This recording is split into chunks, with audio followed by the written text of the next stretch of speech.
Could you imagine writing a title song for another movie if another director asked you? And if yes, what movie or what genre and what director? Not anytime soon, but I'd love to, if Scorsese made another gangster flick, I'd love to do a Dean Martin tune. And what do you think about the J.J. Abrams, about the Star Wars movie that's coming up? Are you a Star Wars fan? Would you like to sing for a Star Wars movie? I don't know if Star Wars movie songs would work, and I would probably be assassinated by a Star Wars fan if I did it wrong. So, yeah, I think the first 3 Star Wars movies are pretty great, and then the last 3 are pretty hit and miss. So I don't know what these ones are going to be like.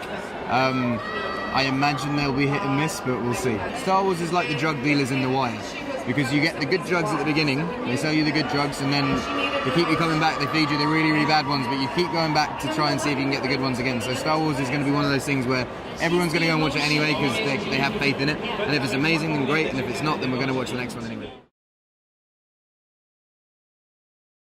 Hi Emma, it's lovely to see you at the premiere of Nora. So I was wondering, how was it for you to work with Patti Smith on this film and then also to interview her? Question. I love her so much. I'm such a big fan of hers. I've always loved her work. So for her to she wrote a song that I sing in the film, and that was just a really magical experience for me. And one final question, because you're always looking for new things to do, and with finishing university now, what is one thing you still really want to accomplish? I really enjoyed living in America. I really love living abroad, so I would love to get to live somewhere else, experience another culture. So I really hope I get to live somewhere different again. That would be amazing. Hi, so lovely to see you. So I was just going to ask you about your book club. What does it mean to you, and what's really going to be your next book for that? Well, it's become incredibly meaningful to me, actually. We reached 100,000 followers yesterday, which was amazing. Well, I shouldn't say followers, they're members. The discussions on my first book was Glorious Dino, My Life on the Road, have been amazing. I just announced the second book yesterday. It's The Colour Purple by Alice Walker, and that's getting a great response too. So it's been amazing. And what does it mean to you to engage with your followers on that one? Because you got the Instagram account as well. Yeah, it's just really heartwarming to see people engaging with it, and to see people in their pajamas, curled up with a cup of tea, reading the book, or with their cat or their dog or their boyfriend or whoever it is, and it just it makes it real, and it's been really heartwarming to see these pictures. Yeah.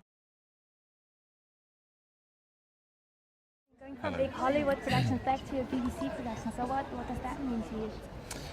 The BBC, I love the BBC, and it's such a flagship for British culture in so many ways, and I am very proud of the BBC, proud to be a part of it. And this was just the perfect project to come back and do something. It's interesting. I honestly think that actors make less of a distinction between movies and television. I know that to the audience it must feel very different, but actually for us we turn up on set, we get into character and we do the work, and it feels like the same thing. It's just about audiences watch it on different screens in a way, so it's the same job, but it's just different media. Hi. Hey. How are you doing? I'm doing great. How are you? Yeah, good as well. So I was wondering, after doing all the research for your role and for the film, was there one song that resonated more with you after you did this? I fell in love so hard with Pet Sounds and with Smile. But yeah, one of my favorite songs was probably You Still Believe in Me off of Pet Sounds. It's a really beautiful song. But they're all, it's really good stuff. Yeah. Played really intense characters in the past, and you were maybe looking to break from that as well. What would be the ideal character you would like to play if you could choose any film setting, any type of character? I think a comedy would be a lot more fun of an experience. I think I'd have a better time making comedies than intense dramas like this one, but that being said, I'm just attracted to the strongest character, and if that's in dramas, I'll just keep doing dramas, but hopefully a comedy comes around because it'll be a little bit more enjoyable at least. Your scene was really great with the discussion in the middle. You said you were really nervous about it, so just really quickly, do you think the nervousness helped for that scene? Because your character obviously is ill and... Yeah, the fear of doing a scene that challenging is like fuel for getting it right, you know, and I just couldn't stop thinking about it for months and obsessing over it. So I think, you know, that made it work. You know, it made me work hard enough to get it right, and I think I'm really proud of that scene. Yeah. I think everybody in the cinema was really in awe of you. So thank you so much for the great film. Thank you. I didn't think it was a great book, to be honest with you, but the characters are great. And I like Patricia Highsmith. I like her other books better. But this one, even though the plot wasn't as strong as some of the other ones, the characters are very, very interesting. And I think that Haas did a great job.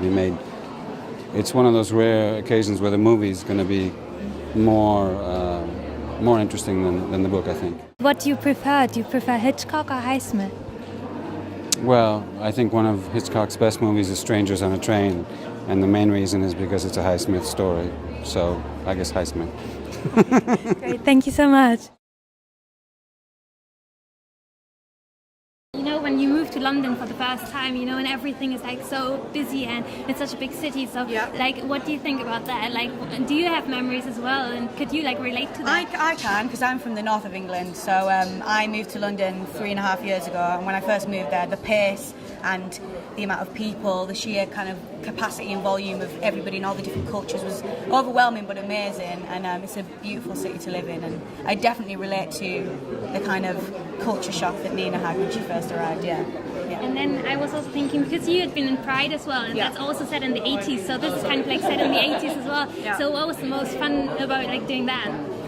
It's a very different feel to Pride. It's a very different... I didn't make you shave your hair. No shaved heads. No shaved heads in this one. And the costumes are very, very different. There's no shoulder pads. No if you're going to watch it hoping for shoulder pads and neon, you ain't going to get them. There are none. I'm sorry to tell you. But it's a lovely look at the London in 1983, but it knocks back to really the late 70s, doesn't it? And it's really, what we try to do is evoke the spirit of the book. So it's quite a magical take on it in a way. It's sort of finding the magic in the ordinary. So hopefully that's what you'll see in the look of the 80s as well.